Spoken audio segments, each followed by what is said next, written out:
오늘은 행복한 교직을 위한 자기관리 5번째 시간으로 요즘 아이들에게 유행하는 감정 표현을 이해하자라는 내용으로 말씀을 드리겠습니다. 우리가 문제 아이들을 훈육하면서 아이들의 그 반응을 보면은 때로는 화가 납니다. 아이들을 위해서 해주는 말인데도 듣는 태도가 아주 불손하기 때문입니다. 제가 20여 년 전에 아이를 훈육할 때 듣는 아이가 어이없네, 이런 말을 내뱉어서 야, 선생님이 말하는데 어이가 없어. 순간 화가 나가지고 감정을 이기지 못하고 나도 몰래 손찌검을 한 경험이 있습니다. 물론 나중에 사과하고 화난 이유를 설명하면서 오해를 풀었지만 그 순간 분노를 이기지 못하고 터뜨렸던 것을 반성하기도 했습니다. 그리고 10여 년 전에는 선생님의 말에 아이 짜증나, 이런 말로 대응하는 그 아이의 반응에 몹시 화가 났습니다. 선생님은 열심히 자기를 위해서 좋은 말을 해주고 있는데도 짜증을 내는 그 태도에 몹시 화가 났던 것입니다. 요즘 다는 아니지만 몇몇 아이들은 선생님이 얘기하는데 씨발, 이렇게 자신의 감정을 표현하는 아이가 있습니다. 이런 말을 들었을 때는 정말 감당하기 힘듭니다. 이런 말은 자신의 감정을 이야기한 것이 아니라 선생님에 대한 욕으로 들렸기 때문입니다.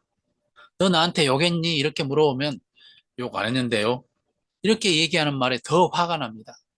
그런데 이제는 이런 말들을 들을 때도 아이들의 감정 표현을 이렇게 하는구나, 그래서 화를 내지 않습니다.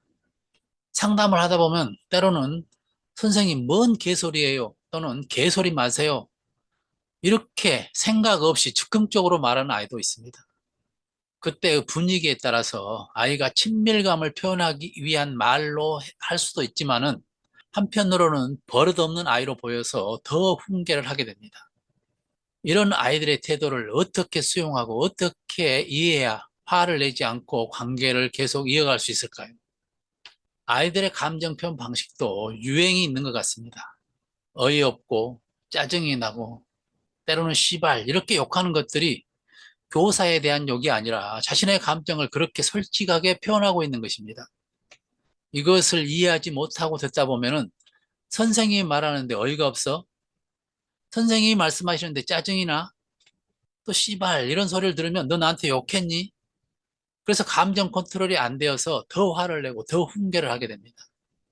그런데 지금은 이런 이야기를 들으면 선생님은 너를 위한다고 너를 생각하고 한 말인데 너에게는 짜증이 나는 모양이구나. 난 선생님한테 씨발 이렇게 욕하는 줄 알고 깜짝 놀랐다 야. 이렇게 반응하면은 선생님한테 욕한 거 아닌데요, 이렇게 변명합니다. 물론 그것이 변명이든 거짓이든 무의식 중에 튀어나온 감정을 솔직하게 표현한 것이기 때문에 그 감정을 수용해 주면은 스스로 반성할 여유를 주게 되고, 이렇게 대화를 풀어나가다 보면은 자신의 말투를 반성하고 때로는 사과를 하기도 합니다. 우리가 아이들을 위해서 해주는 좋은 말이지만 듣는 아이들은 쓸데없는 잔소리로 듣기도 하고 때로는 그 말이 짜증이 나기도 하고, 그래서 나는 아이를 위해 해준 말이지만은 듣는 아이에게는 조금도 도움이 안 된다고 생각합니다. 따라서 진정 아이를 위해서 한 말이라면은 화를 낼 필요가 없습니다. 오히려 아이가 듣기 싫은 소리를 내가 했기 때문에 그것에 대해서 내가 스스로 다시 한번 생각해 봐야 합니다. 그렇다고 아이들이 듣고 싶은 이야기만 하라는 것은 아닙니다. 내가 할 이야기는 하되 아이가 어떻게 듣고 어떻게 느끼는지 그 감정을 이해하고 아이들의 감정을 있는 그대로 존중하라는 것입니다. 물론 마찬가지로 이런 반응에 대한 선생님의 감정도 존중받아야 합니다. 그래서 그때 느끼는 선생님의 솔직한 감정도 아이에게 이해할 수 있도록 이야기해야 합니다. 그러나 부드럽게 이야기를 해줘야 아이들도 자신을 뒤돌아보고 반성을 하고 사과를 하게 됩니다. 오늘은 갑작스럽게 표출하는 아이들의 감정 표현을 듣고 화를 내서 오히려 관계가 깨어지기보다는 아이들의 유행하는 감정 표현을 알고 그것이 반드시 교사에게 하는 것이 아님을 미리 알고 들으면 화가 덜 나고 그런 감정 표현에 대한 교사의 감정을 부드럽게 얘기할 수 있기 때문에 아이들에게 유행하는 감정 표현에 대해서 나눠보았습니다. 사람은 쉽게 바뀌지 않습니다. 다른 사람을 바꾸는 것은 특히 어렵습니다. 그래서 좀 더 바꾸기 쉬운 사람이 있다면 바로 나입니다. 다른 사람을 바꾸기 어렵다면 나를 바꿔야 합니다. 곧 나의 생각과 나의 관점을 바꾸는 것입니다. 모든 것은 생각에서 나오기 때문입니다. 생각이 바뀌면 화가 나지 않습니다. 관점을 바꾸면 이해가 됩니다. 이렇게 내가 바뀌면 상대방은 이미 바뀌어져 있습니다.